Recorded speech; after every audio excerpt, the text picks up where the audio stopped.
The following content has been generated with artificial intelligence under minimal human supervision. The data presented may contain errors or inaccuracies. The opinions expressed in this content do not necessarily reflect the vision, position, or values of DigiAll. We recommend verifying critical information with additional sources before making decisions based on this content.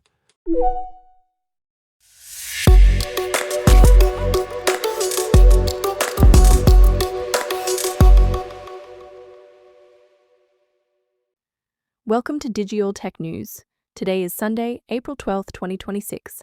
I'm Kylie Brooks, and this is where technology becomes clear and engaging.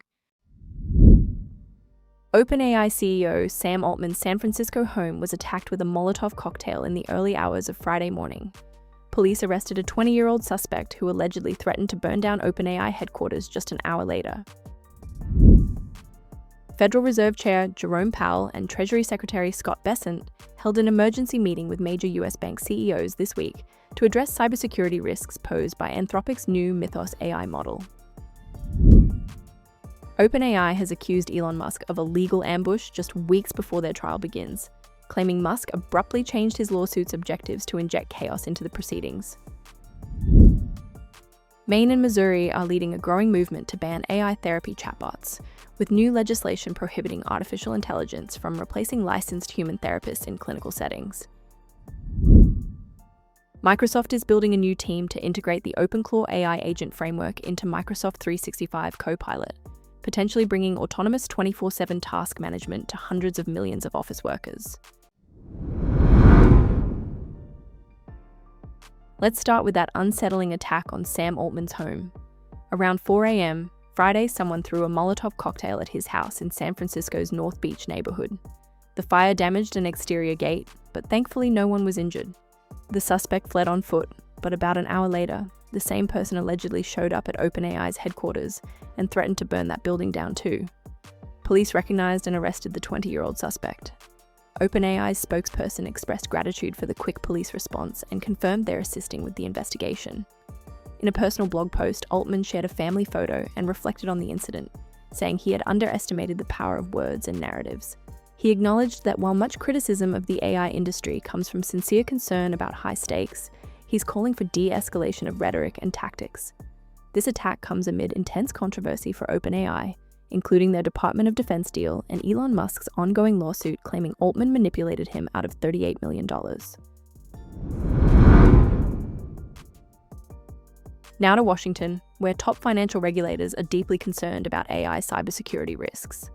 Federal Reserve Chair Jerome Powell and Treasury Secretary Scott Bessent convened a special meeting with CEOs from Bank of America, Citigroup, Goldman Sachs, Morgan Stanley, and Wells Fargo. The topic? Anthropic's new Claude Mythos preview AI model and its potential to be exploited by hackers. Anthropic launched this model in limited capacity as part of Project Glasswing, a cybersecurity initiative with partners including JP Morgan, Apple, Google, Microsoft, and Nvidia. Anthropic CEO Dario Amodei posted on X that while the dangers of getting this wrong are obvious, getting it right could create a fundamentally more secure internet. This meeting highlights the Trump administration's top concerns about advanced AI threatening the financial system.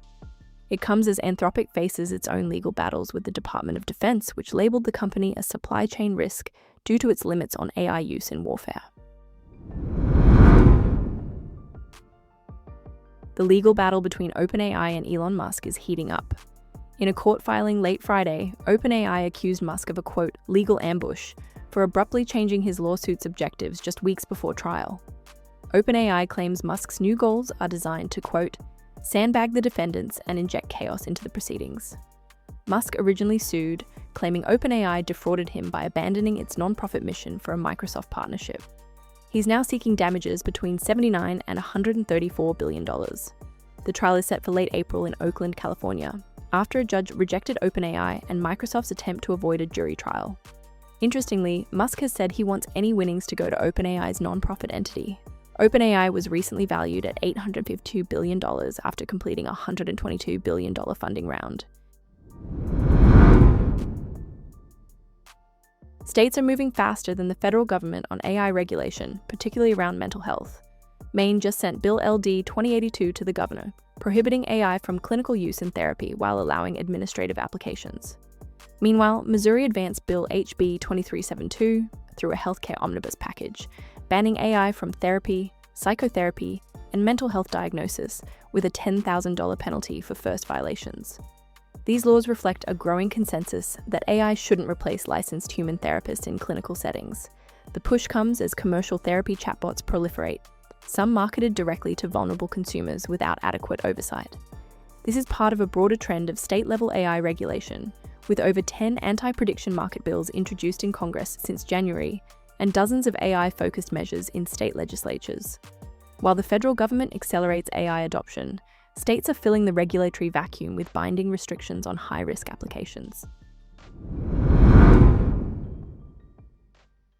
Finally, Microsoft is making a major move into autonomous AI agents.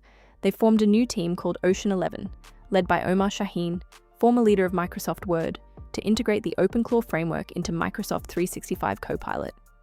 OpenClaw is an open-source AI agent project created by developer Peter Steinberger, now at OpenAI. It runs locally, manages files, sends emails, browses the web, and automates workflows. It's gained massive traction with over 354,000 GitHub stars and 44,000 skills listed on ClawHub. Microsoft wants to create proactive AI assistants that handle tasks end-to-end, monitor activities, and manage emails 24/7. Enterprises are already adopting OpenClaw. Tencent launched a product suite, Alibaba Cloud and Xiaomi released supported apps, and NVIDIA built NemoClaw for enterprise security. Microsoft may preview this integration at Build 2026 in June. If successful, OpenClaw could become the infrastructure for AI interactions for hundreds of millions of office workers. The article also notes that AI token costs have surged 13-fold monthly, and global VC funding to AI companies hit $242 billion in Q1 2026, 4 times the previous quarter. That's our coverage for today. From security concerns at OpenAI to state-level AI regulation and Microsoft's ambitious agent plans, the tech landscape continues to evolve rapidly. We'll keep following these stories as they develop. Thank you for staying informed with Digital Tech News. We'll be back with more updates as they develop.